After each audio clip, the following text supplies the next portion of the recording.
Allah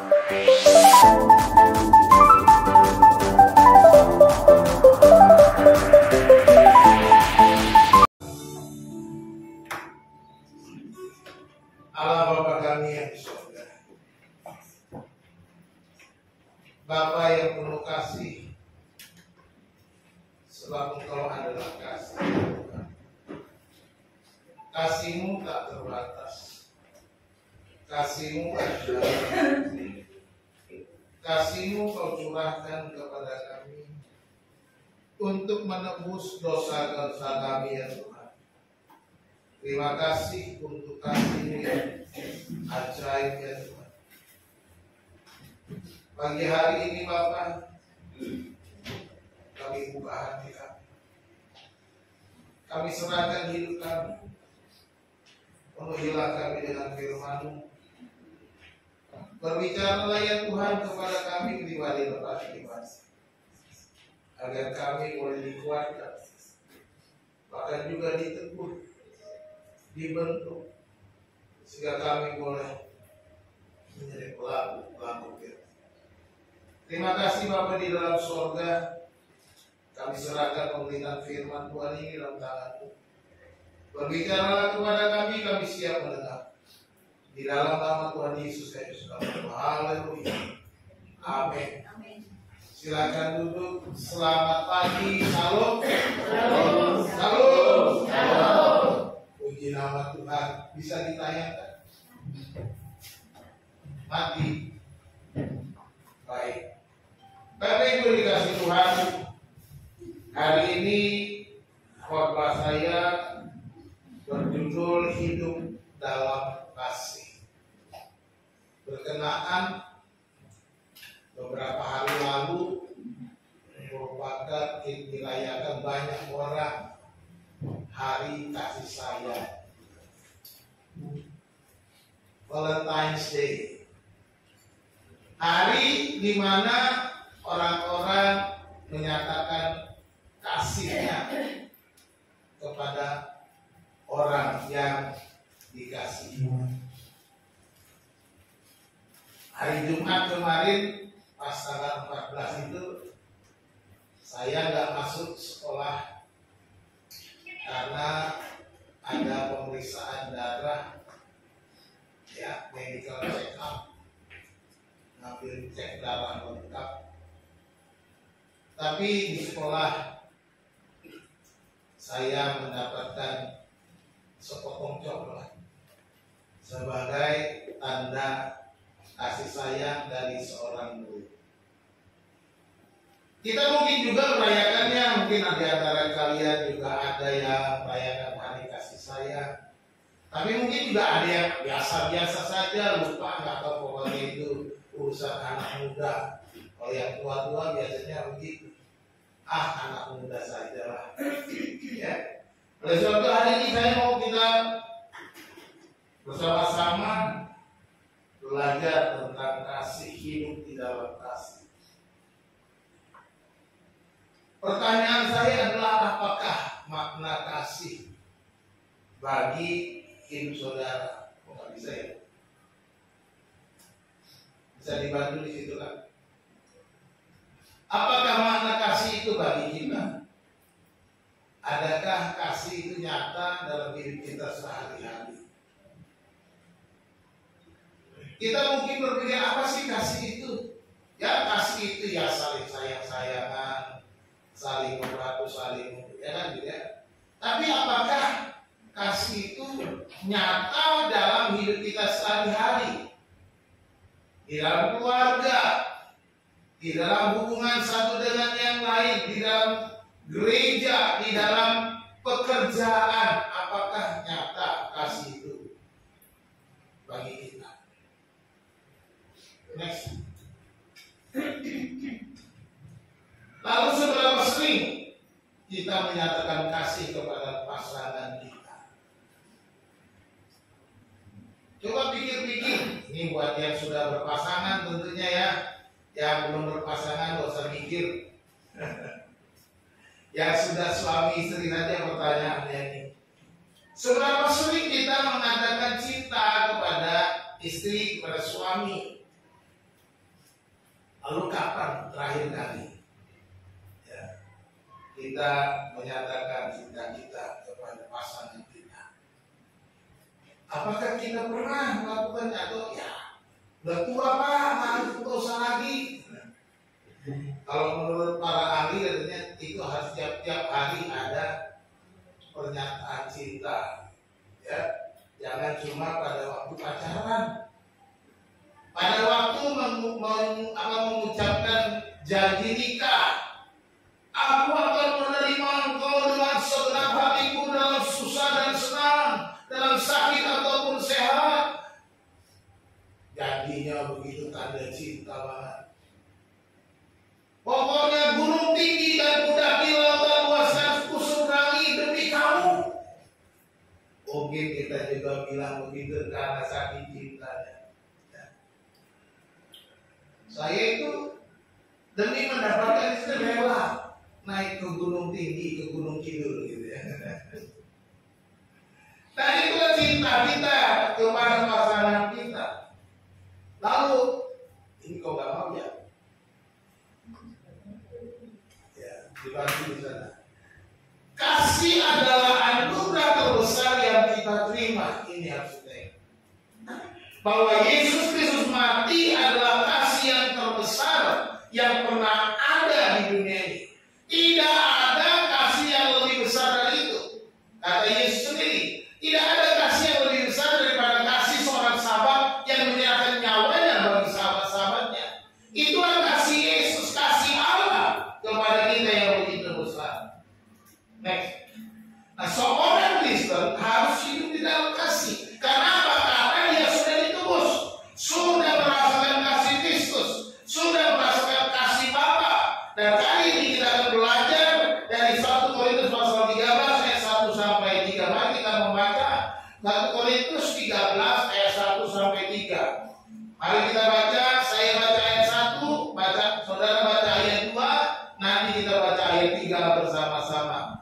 Sekalipun aku dapat berkata-kata dengan semua bahasa manusia dan bahasa malaikat, tetapi jika aku tidak mempunyai kasih, aku sama dengan gong yang berkumandang dan canang yang gemerincing. Ayat 2. Sekalipun aku mempunyai kalian untuk bernubuat dan aku dapat segala rahasia dan memiliki seluruh pengetahuan, dan sekalipun aku memiliki iman yang sempurna untuk mengerjakan buruk, tetapi jika aku tidak mempunyai kasih, aku sama sekali tidak berguna. Ayat 3. Dan sekalipun aku membagi-bagikan segala sesuatu yang ada padaku, bahkan menyerahkan buku untuk dimakan, tetapi jika aku tidak mempunyai kasih, sedikit pun tidak ada faedahnya bagiku. Amin. Hari ini kita akan belajar 3 jenis relasi yang harus dilandasi kasih. Ya. 3 ayat itu berbicara tentang relasi, bagaimana kasih itu menjadi landasan dalam hubungan kita sehari-hari. Yang pertama kita akan melihat bahwa kita harus berbicara di dalam kasih. Karena dikatakan di sana, jikalau aku punya bahasa, dapat berkata-kata semua bahasa manusia dan bahkan bahasa malaikat, tetapi jika aku tidak mempunyai kasih, aku sama dengan gong yang berkumandang atau canang yang bermerincing. Di situ saya cari, kalau gong saudara sudah tahu ya, gong itu ya seperti ini, tapi lebih besar. Biasanya buat peresmian gong gitu, udah tahu. Ini canang saya sedikit canang. Kalau ada canang Aceh, canang itu, nah ada seperti kolintang ya, ada seperti gamelan gitu. Itu namanya canang. Yang kecil-kecil itu namanya canang, yang kecil-kecil itu. Kalau yang besar namanya gong. Bunyinya dibunyikan bunyi ding ding dung dung tang dung tang dung, nah gitu. Kalau gong. Nah, dikatakan kalau kita bisa segala macam bahasa, bahkan bahasa malaikat kita tahu, tapi tanpa kasih semuanya itu nggak ada arti. Perhatikan, kalau gong bermain sendiri nggak ada artinya. Canang main sendiri ting ting ting ting nggak ada artinya. Benar nggak? Sehingga kalau kita melihat orang main gamelan itu, canangnya ada banyak, gongnya ada. Jadi tung nangling dongeng gong, nangling gong, baru ada artinya, baru ada nadanya, baru kita bisa mendengarkan musiknya. Tetapi kalau cuma gong saja, itu sebenarnya nggak ada apa-apanya. Atau cuma canang yang satu saja, nggak ada gunanya. Kasih itu ibarat masakan katanya tanpa garam, ambar. Gitu ya. Seperti itu digambarkan nih, nggak ada. Jadi kalau kita mau berbicara kepada orang lain, berkata-kata dengan segala macam bahasa kepada yang kita, kehebatan kita harus dengan kasih. Gereja di Korintus dikenal dengan karunia sebab nanti kita akan lihat bagian yang kedua. Tetapi mereka punya kemampuan berbahasa roh. Bahasa yang mereka tidak ngerti. Sehingga bahasa itu harus diterjemahkan oleh orang yang punya karunia menerjemahkan. Itu di Korintus. Kalau saudara baca mulai pasal 12, 13, 14, itu berbicara tentang karunia. Pasal 12 bicara karunia, pasal 13 bicara kasih, pasal 14 dia bahas karunia lagi. Jadi ini menunjukkan bahwa ini hal yang paling penting dari semua karunia dari 3 pasal ini. Di tengah-tengahnya ada berbicara tentang kasih, lebih utama, lebih penting daripada segala-galanya. Pertanyaannya, apakah kasih itu? Kasih yang digunakan di sini adalah kasih agape. Nah, saya lihat di Wikipedia. Di Wikipedia ditulis begini. Agape adalah istilah Yunani yang berarti cinta yang tidak mementingkan diri sendiri, atau cinta tanpa batas, atau cinta tanpa syarat. Bahasa Inggrisnya unconditional love. Cinta tanpa syarat. Cinta agape tidak pernah egois. Tidak egois sebenarnya. Dalam tradisi Kristen, agape berarti cinta yang bersifat total. Kerap identik dengan cinta Tuhan terhadap ciptaannya. Bentuk jamak dari agape adalah agapai, artinya perjamuan cinta. Ini dari Wikipedia. Intinya agape itu adalah cinta dengan pengorbanan. Kalau saya simpulkan, cinta yang penuh dengan pengorbanan. Jadi kalau kita pandai ngomong tapi tanpa ada kasih, tanpa mau berkorban, meninggalkan ego kita, kita mau menang sendiri, kita maunya pokoknya kita yang apa yang kita mau sampaikan, apa yang kita katakan harus saya yang dominan, yang diterima, maka itu sama dengan kita tanpa kasih.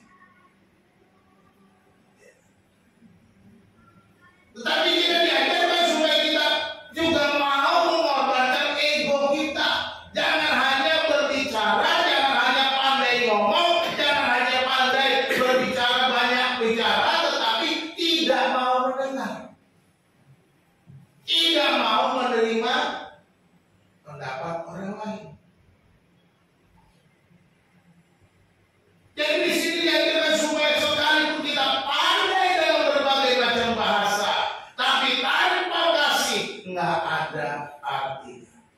Seperti gong yang berkumandang, seperti canang yang gemericik cuma bunyi, tapi tak ada arti.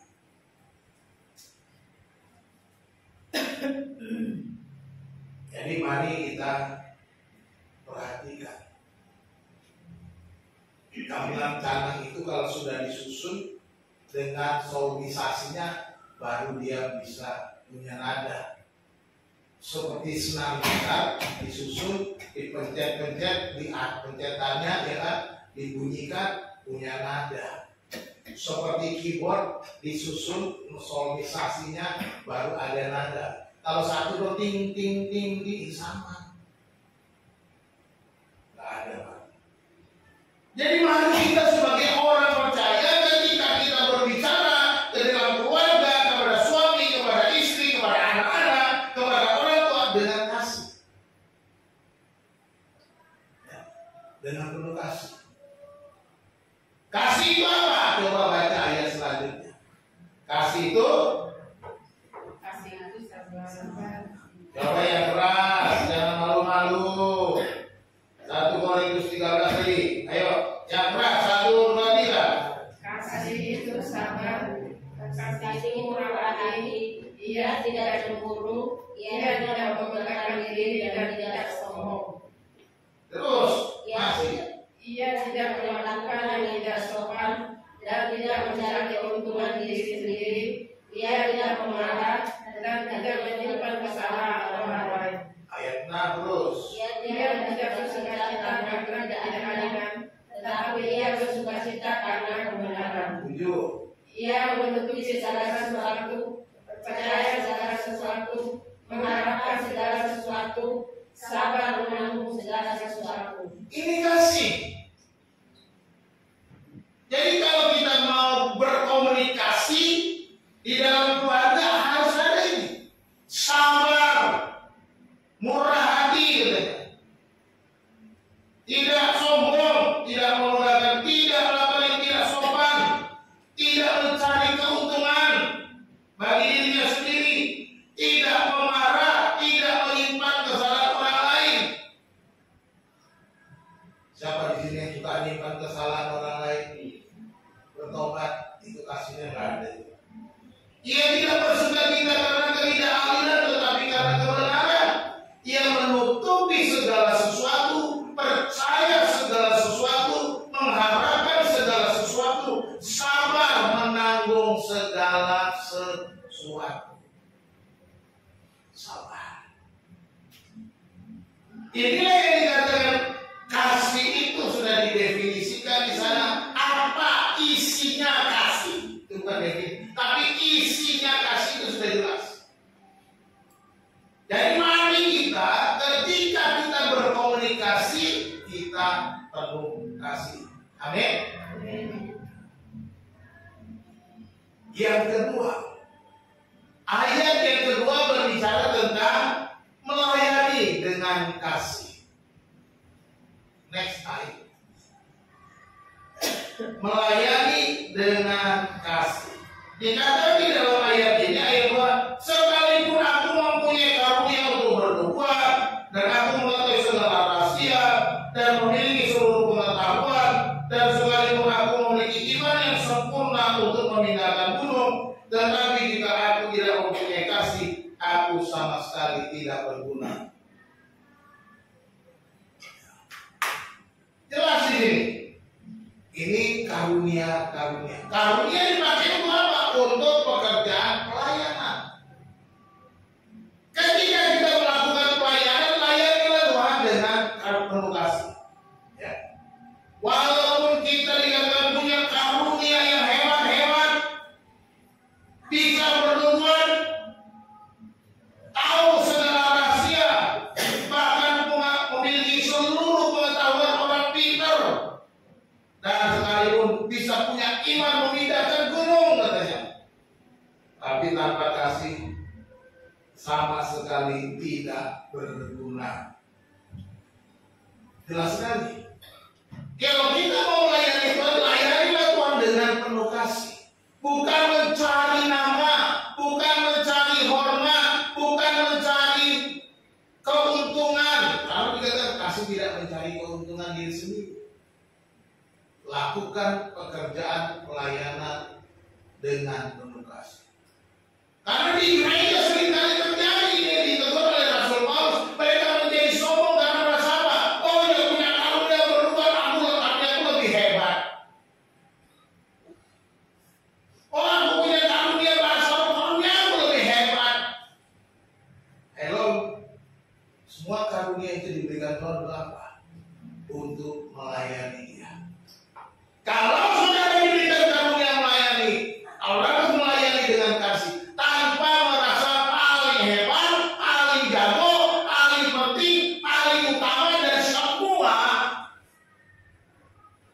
karunia-karunia lainnya. Jangan merasa karunia saudara lebih penting daripada karunia orang lain. Tidak. Semua karunia itu dipakai Tuhan seperti anggota tubuh kita, punya berbagai macam anggota untuk menjadi tubuh yang lengkap. Demikian juga karunia itu. Karunia dipakai Tuhan supaya tiap orang melayani sehingga gereja itu mulai bertumbuh. Gereja itu semakin lebih baik karena masing-masing melakukannya sesuai karunia. Dan itu harus dilakukan dengan penuh kasih. Nggak ada gunanya kalau kita merasa lebih hebat, atau merasa lebih penting, atau merasa lebih utama karunia kita. Nah, apakah Pak Gembala lebih utama daripada semua kita? Karena kita semua adalah anggota tubuh Kristus. BPJ lebih penting daripada anggota dewan? Tidak. Semua sama di hadapan Tuhan. Hanya kita dipilih untuk melakukan pekerjaan pelayanan supaya gereja ini bisa rodanya terus berputar, supaya bisa berjalan dengan baik, supaya bisa dikelola dengan baik, sehingga ada BPJ, ada gembala, ada yang melayani, ada asal, ada pemain musik, ada pemimpin pujian, semuanya dipakai Tuhan. Apakah pemain musik lebih utama? Tidak. Apakah pemain lebih utama? Tidak. Semuanya sama di hadapan Tuhan. Kita lakukan dengan penuh kasih. Kita lakukan dengan kasih kepada Allah. Ya. Jadi jemaat di Korintus itu kaya dengan karunia rohani.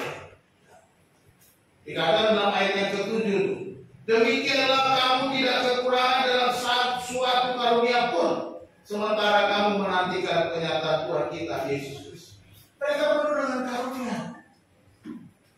Tapi sebagian orang merasa karunianya lebih hebat, merasa karunianya lebih penting, merasa karunianya lebih utama. Jangan. Semua karunia-karunia itu dipakai untuk pekerjaan Tuhan, untuk melayani, membangun tubuh Kristus. Ya. Seperti anggota tubuh kita, ada tangan, ada kaki, ada mata, ada mulut, ada telinga, ada hidung. Anggota-anggota tubuh ini dipakai untuk bekerja sama. Contoh, si perut mulai terasa sakit. Dia ngomong ke otak. Otak bilang tangan dan kaki, cari makanan. Dan hidung pun mulai mencium. Enak nih makanan. Maunya nih. Tapi kalau tidak seandainya kakinya, tangan aja yang pergi. Mau bagaimana tangan pergi karena mengambil makanan? Kakinya dia nggak bisa. Kaki harus berjalan, tangan harus ngambil makanan. Juga. Tapi kalau tangan bilang, ya sudah makan sendiri aja itu mulut. Begitu. Kan beneran kita mulai makan. Kerja sama semuanya. Jadi jangan kita merasa lebih penting. Kita harus bersatu di dalam melayani Tuhan. Melayanilah dengan kasih. Jangan hanya menjadi penonton. Ya. Jadilah pelayan, bukan hanya penonton. Next. Ya. Jadi pelayan, bukan hanya penonton. Ya. Ini apa nih? Seringkali kan begitu seringnya banyaknya kita. Di mana-mana sering terjadi begitu. Maunya jadi penonton aja, tapi disuruh melayani nggak mau. Ketika dia melihat dengan dia beres, dia bilang harusnya begini, pandai dia menilainya. Itu penonton juga gitu. Tapi kita suruh melayani nggak mau. Sebagai penonton sepak bola, wah lu harus ini kamu bodoh banget nih, harusnya begini nih, apa nih, pasti gol nih. Siapa yang gitu? Penonton sukanya begitu, nonton TV-nya gitu ya. Merasa paling pinter, tapi suruh main patah kakinya, baru sekali main ngos-ngosan. Kita pengapain? Kita harus terlibat. Jangan hanya jadi penonton-penonton yang hanya memberikan. Lakukanlah pelayanan dengan penuh kasih. Lakukan pelayanan itu dengan penuh kasih. 1 Korintus pasal 7 ayat 22 dikatakan, sebab seorang hamba yang dipanggil oleh Tuhan dalam pelayanannya adalah orang bebas milik Tuhan. Jadi kita dipanggil oleh. Demikian pula orang bebas, orang merdeka yang bukan hamba budak, ya kan? Ya. Dia seorang budak, kalau saya kabarkan tadi, seorang budak yang benar zaman itu kan ada budak, hamba. Dipanggil untuk pelayanan adalah orang bebas. Ya. Jadi seorang yang kalau zaman dulu orang budak itu tidak merdeka, terikat kepada Tuhan. Ya. Kalau seorang budak, seorang hamba dipanggil untuk pelayanan, dia menjadi orang bebas. Tetapi seorang bebas, seorang merdeka, yang tadinya mungkin bukan budak atau tuannya, dipanggil Kristus menjadi hambanya Kristus. Artinya apa? Siapapun kita, status kita dimanapun, semua sama menjadi hamba Kristus. Amin. Jangan merasa bahwa saya wanita, kamu rendah harga. Makanya kita ketika kita melayani orang bukan melihat penampilannya. Kalau kita lihat orangnya datang dengan gelangnya banyak, emas semuanya, padahal mungkin emas palsu. Pakai anting-anting, wah meriah banget, jamnya Rolex, padahal Rolex KW, ya kan? Rolex kan ada KW, ya. Pakai Rolex, mari Pak, silakan duduk depan, waduh. Itu sudah kita membedakan orang. Begitu kita lihat orangnya datang pakai sandal jepit, ya kayaknya belum mandi 3 hari. Kita suruh, kamu duduk belakang sana. Apa kamu itu kita melayani Tuhan?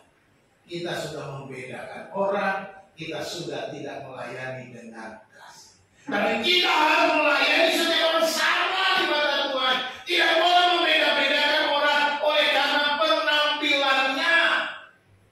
Jangan. Semuanya sama. Melakukan pelayanan dengan penuh kasih karena kita semua dipanggil dengan status sama sebagai hambanya Tuhan. Yang ketiga, tadi yang pertama berbicara atau berkomunikasi, ya kan, dalam kasih. Yang kedua melayani dalam kasih. Kita diberi karunia. Yang ketiga kita memberi dalam kasih. Perhatikan di dalam ayat yang ketiga itu. Dan sekalipun aku membagi-bagikan segala sesuatu. Oh, ini orang yang murah hati, orang yang membagi-bagikan, orang yang memberi. Iya nih, dikatakan. Dan sekalipun aku membagikan segala sesuatu yang ada padaku, bahkan menyerahkan tubuhku untuk dibakar. Tetapi jika aku tidak mempunyai kasih, sedikit pun tidak ada faedahnya bagi. Yang kita buat tanpa kasih, kalau hanya menjadi seorang superhero saja tanpa kasih, tanpa landasan kasih, maka itu dikatakan tidak ada faedahnya bagiku, katanya. Perhatikan Paulus. Jadi bagi saudara, bagi saya, bagi kita masing-masing, ketika kita berbagi, ketika kita memberi, kita melakukan sesuatu, tapi tidak dilandasi oleh kasih, semua itu tidak berfaedah bagi kita. Berfaedah bukan berfaedah, berfaedah. Ya kan, kalau kita membagi makanan, orang itu dapat berkatnya, kita dapat enggak? Enggak.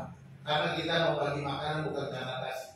Mungkin kita membagi makanan karena cari nama. Mungkin kita membagi makanan karena mencari hormat. Mungkin kita membagi makanan karena tidak mau dikenal orang. Membakar diri supaya berada terkenal. Oh, orang ini telah membakar dirinya untuk orang lain. Hanya karena pengen terkenal, pengen viral. Wah, banyak sekarang orang yang viral. Bagi-bagi kok, diviralin. Ya, suka buat konten supaya apa? Dipuja-puji, kontennya sudah dipuja-puji. Tuhan menilai apa? Berbagilah tanpa orang lain. Apakah yang konsisten? Apa yang diberikan tangan kananmu jangan diketahui tangan kirimu. Kalau saudara mau berbagi, tak usah dijadikan konten. Ya, saran saya jangan jadikan konten. Untuk apa? Supaya saudara dapat duit lagi. Banyak begitu, ada itu begitu. Bikin konten dapat untung lagi, bagi lagi untuk dia makin kaya.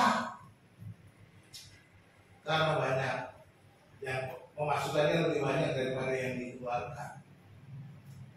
Kita semakin dibodohi dan kita pun semakin ikut-ikutan dengan gaya dunia ini. Ini namanya tanpa kasih. Jangan ikut-ikutan gaya dunia. Kalau saudara mau berbagi, berbagilah di sini. Berbagilah di tempat-tempat orang yang susah tanpa orang lain tahu. Supaya nama Tuhan dipermuliakan. Bukan namamu yang dipermuliakan, bukan namamu yang ditinggikan, bukan namamu yang dihormati, tetapi nama Tuhan. Itulah kita lakukan dengan penuh kasih. Tidak mencari keuntungan, tidak menyimpan sesuatu yang munafik di dalam diri kita. Jadi kita harus memberi dalam kasih. Membagikan segala sesuatu, menyerahkan tubuh tanpa kasih tidak ada faedahnya. Orang percaya haruslah mau memberi dengan berkorban, benar? Berkorban tapi dengan penuh pengorbanan dengan kasih. Kita lihat Sakius. Ya, Sakius mengalami perubahan setelah berjumpa dengan Tuhan. Hari Jumat kemarin saya khotbah dari Sakius. Di sini banyak yang nggak hadir, saya jadi bisa pulang lagi. Kita perhatikan Sakius ketika dia berjumpa dengan Yesus, terjadi perubahan yang luar biasa. Ketika sebelum ada perubahan, ada proses perjumpaan. Ya kan, ada proses perjumpaan. Dia berusaha, ada keinginan untuk berjumpa. Keinginan itu diusahakan dengan menerobos kerumunan orang.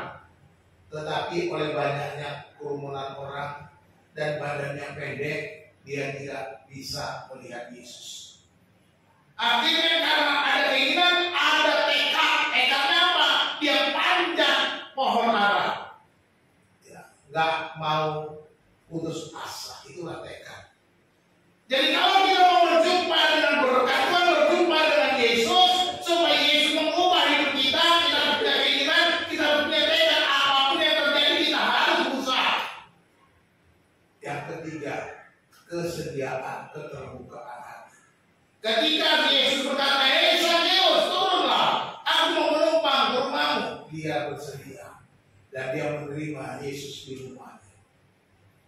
Kesediaan. Dan kita juga punya kesediaan membiarkan Yesus bekerja, membiarkan Yesus melakukan sesuatu dalam hidup kita. Ini proses perjumpaannya. Dan ketika terjadi perjumpaan itu, barulah ada perubahan. Inilah yang harus kita perhatikan. Sakius berubah total. Orang yang tadinya mencari keuntungan pribadi dengan cara memunculkan berlebihan dari bangsanya sendiri sehingga dicap sebagai orang berdosa. Ada perubahan kita. Guru, setengah dari milikku aku akan bagikan kepada fakir miskin. Tadinya dia tidak peduli kepada fakir miskin, tidak peduli dengan orang-orang miskin. Dia hanya berpikir aku harus memperkaya diriku, menumpuk harta kekayaan. Ini namanya perubahan pikiran. Terjadi perubahan pikiran sehingga dia mau mengubah mindsetnya. Yang tadinya cari untung uang untuk dirinya, tetapi sekarang setengah dari milikku akan kubagikan. Itu tidak mudah. Ya, tidak mudah merubah pikiran, merubah cara gaya hidupnya. Dan kemudian ada perubahan apa lagi? Perubahan hati. Perubahan apa? Perubahan hati. Hatinya juga berubah. Ada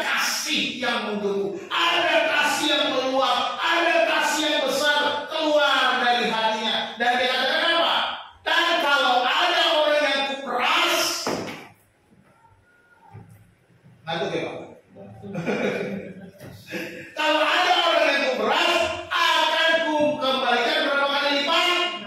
4 kali lipat.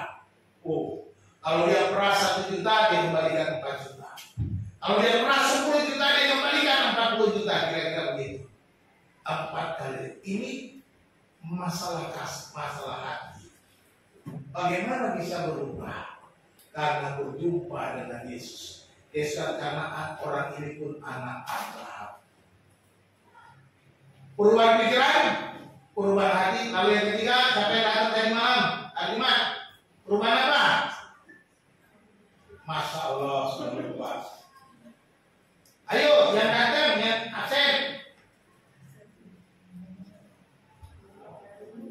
Apa, Bu? Ya? Perubahan sikap. Berubah sikapnya, tindakannya berubah. Ini harus kita lakukan. Kita juga kalau sudah berjumpa, sikap kita harus berubah. Tidak perlu diajarin lagi. Kenapa? Karena Roh Kudus yang bekerja, sikap kita berubah. Kita menjadi orang yang murah hati, itu perubahan sikap.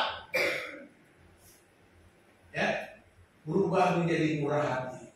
Jadi kalau jadi orang Kristen masih pelit, saudara masih dipertanyakan, apakah saudara percaya Yesus? Apakah saudara sudah lahir lagi? Apakah sudah berjumpa dengan Yesus? Oh, masih pergi. Jangan pelit-pelit. Ya. Kita harus memberi karena kasih apa? Allah itu kasih. Allah dalam Rohnya tinggal di dalam kita. Amin. Kalau dia sudah tinggal dalam kita, maka ini yang mengubah kita. Pikiran, hati, dan sikap kita akan berubah. Ya. Kita akan memberi tanpa merasa dirugikan. Kita akan memberi tanpa berpikir, wah, apa untungku? Seperti Zakheus. Terjadi perubahan. Ya. Dia mau menjadi orang yang murah hati, yang tadinya orang yang kikir. Kikirnya mungkin 100 kali lipat daripada saudara yang paling kikir di sini. Saya nggak tahu siapa. Ya, ini kamu katakan kalau saudara masih merasa begitu, ini Zakheus lebih kikir dari kita, 100 kali lipat. Tapi dia bisa menjadi orang yang murah hati. Bisa menjadi orang yang mau beri. Kenapa? Karena berjumpa dengan, karena ada kasih yang tinggal di dalam hati. Ini yang mengubahnya. Saya mau cerita tentang satu orang lagi, satu ilustrasi. Ini Bill Gates. Next. Kalau saudara tahu Bill Gates? Ada yang tahu? Nggak tahu ya? Oh, ada yang belakang di dada-dada, kok belum tahu. Bill Gates itu yang bikin kita bisa main komputer, kayak gitu ya. Itu yang punya Microsoft. Orang hebat. Ada suatu hari pada waktu dia masih miskin, masih belum punya apa-apa. Suatu hari dia ada di bandara di New York, di kisah yang saya dengar sendiri. Siapa orang? Apakah ada orang yang paling kaya dari Anda? Katanya. Ditanya kalau oh ada. Ada orang yang paling kaya dari saya. Lalu dia cerita. Suatu hari saya di bandara New York. Pada waktu itu saya mau tidak membeli koran, tetapi nggak punya uang untuk membeli koran. Aduh, nggak ada rate. Tapi koper koran ini berkata, ambil saja, saya berikan gratis untuk kamu. Lalu, nggak usah, nggak apa-apa. Dia dipaksa untuk diterima. Akhirnya Bill Gates pun ambil koran itu. 3 hari kemudian, dia masih di bandara itu lagi. Lalu dia juga mau cari koran, tapi uang rekennya nggak ada untuk beli koran karena dia nggak belum punya. Dan koper koran bilang, saya berikan ini, ajaran nanti bapak rugi. Enggak, saya memberikannya dari keuntungan saya sudah untung dari sini. Ambil saja gratis. Koper koran itu berkata begitu. Dan kemudian 19 tahun kemudian Bill Gates menjadi orang terkenal. Jadi orang kaya udah 19 tahun setelah perjumpaan itu. Dan dia kembali ke, karena udah kaya, dia kembali ke bandara itu dan mau mencari, mau membalas budi untuk nomor koran itu. Dia pergi mencari, cari, nggak ketemu. Baru 1,5 bulan kemudian dia ketemu nomor koran itu. Dia tanya, "Bapak, apakah tahu siapa saya?" Nomor koran itu berkata, "Ya saya tahu. Ada orang terkenal. Setiap hari ada di koran saya. Ada Bill Gates," katanya.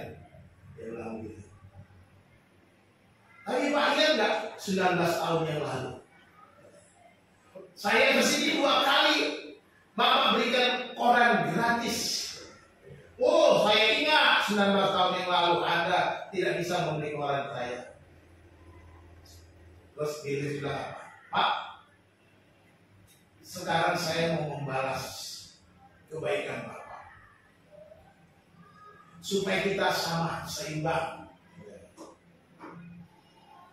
Bapak boleh minta apa saja kepada saya akan kabulkan," kata Bill Gates. "Apa saja?" Benar. Bill Gates mau memberikan kepada loper koran.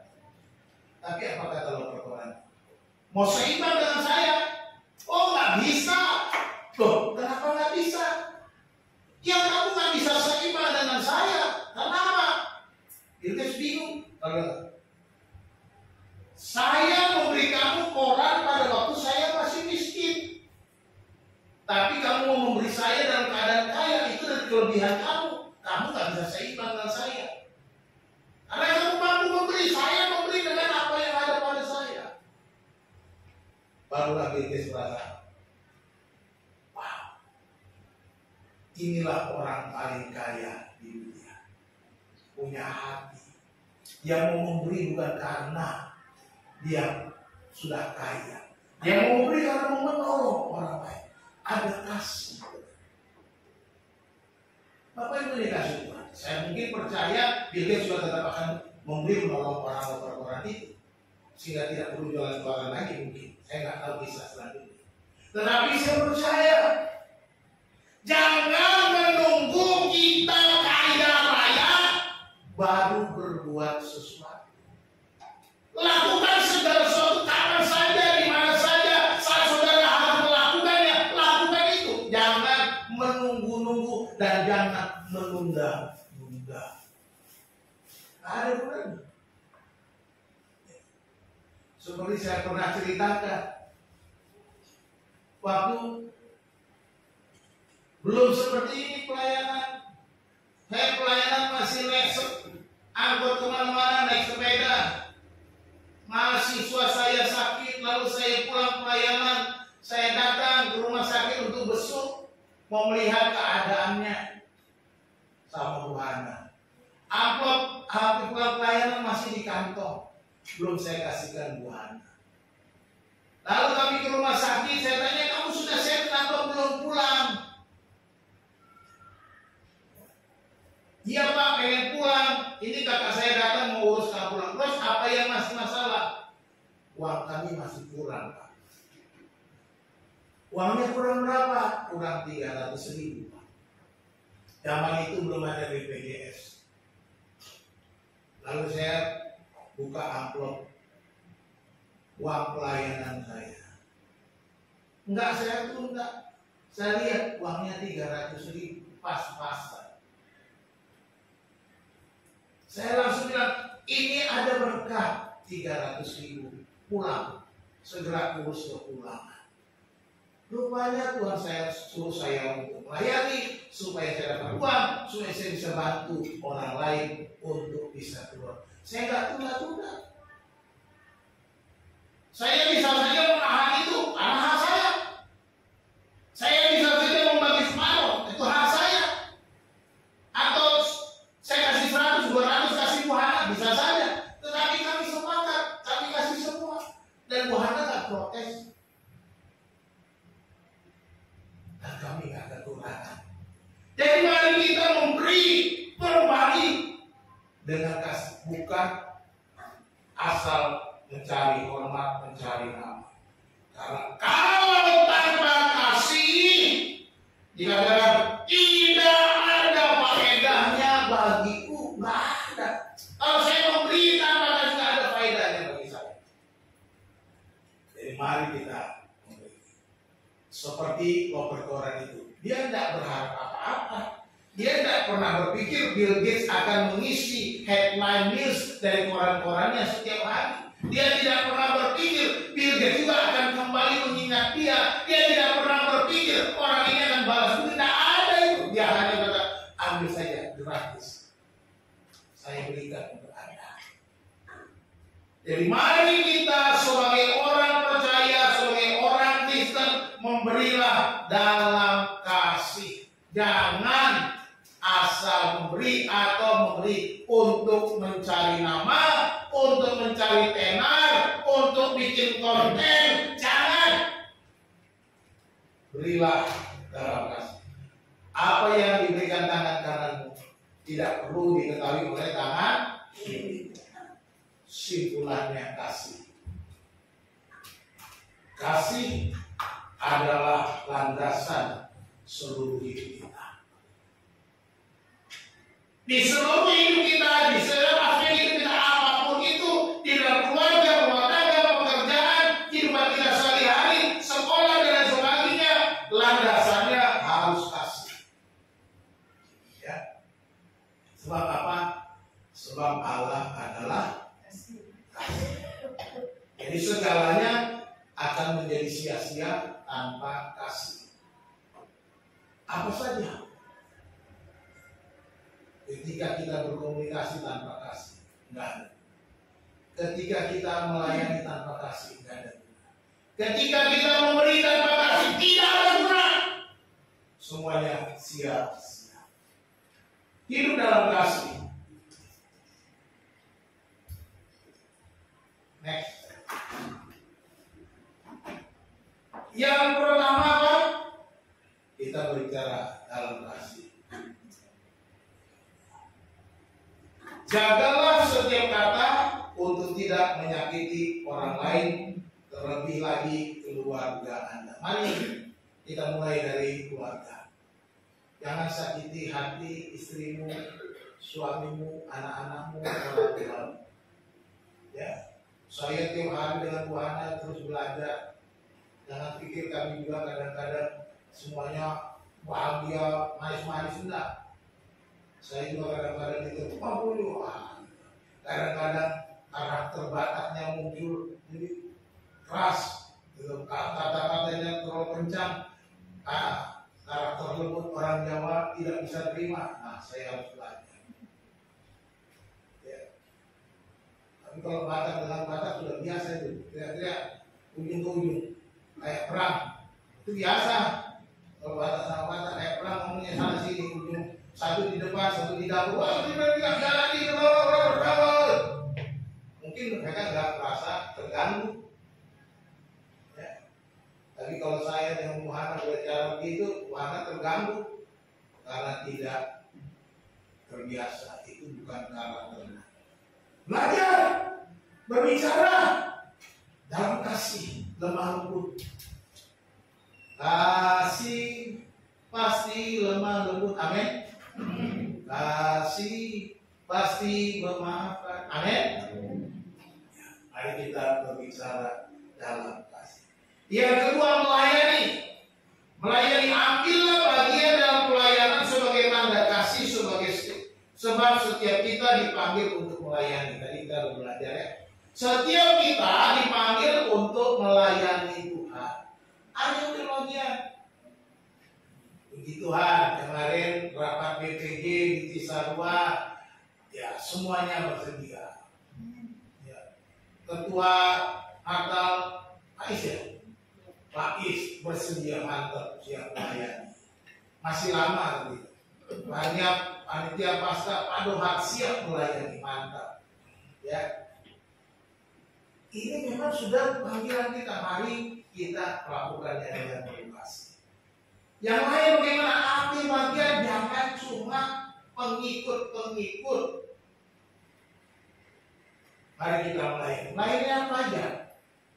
Yo, waktu di share. Bapak Ibu kita ada rapat, ada yang mau makanan nih gini. Kalau ada yang mau lagi silakan. Nggak ada responnya. Ini melayani. Harusnya saya mau bawa jeruk 1 kilo, nggak apa-apa. Oh, saya mau bawa tukang gorengan ke sini, nggak apa-apa. Tukang gorengan dibawa ke sini kan? Sama gerobak-gerobaknya didorong ke sini supaya ngambil nasi. Atau tukang ketoprak didorong langsung ke sini. Nggak apa-apa. Ya, itu mungkin mahal. Yang murah-murah beli apa? Pak, saya beli air mineral aja. Nah, puji Tuhan, haleluya. Tak masalah. Itu semua melayani. Ya, dan itu juga memberi kan. Ada pelayanannya, ada dapat. Yang ketiga itu memberi dalam kasih. Ya.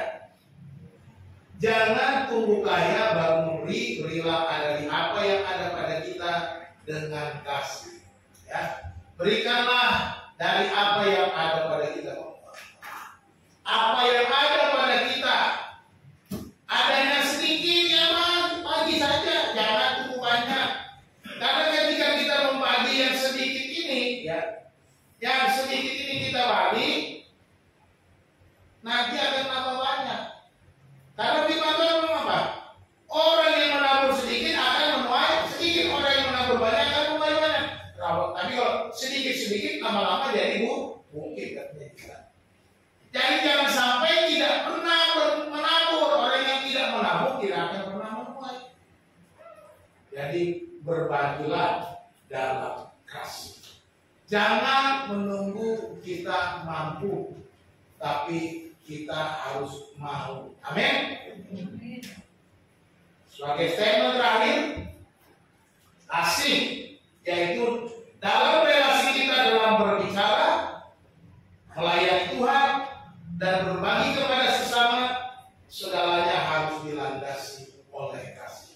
Tuhan Yesus memberkati kita berdoa. Kami mengucap syukur kepadamu ya Tuhan Allah Bapa kami, karena Engkau adalah Allah yang penuh kasih, yang telah melimpahkan kasih-Mu yang besar kepada kami. Dan Engkau memanggil kami menjadi hamba-hamba-Mu untuk melayani Engkau di dalam keluarga besar, keluarga Allah yang kudus. Kami menyerahkan hidup kami menyerahkan hati kami menyerahkan bahkan seluruh jiwa raga kami, bahkan seluruh harta kami, untuk kami bawa untuk pelayanan pekerjaan Tuhan. Bapa yang baik, hamba-Mu sudah menyampaikan kebenaran firman. Biarlah Engkau sendiri ya Tuhan yang terus berbicara, mengingatkan, sehingga menolong kami supaya kami bertumbuh dalam kasih, sehingga kasih itu memenuhi hidup kami. Terima kasih Tuhan, kami mengucap syukur untuk firman Tuhan. Di dalam nama Tuhan Yesus Kristus kami berdoa, haleluya. Amin.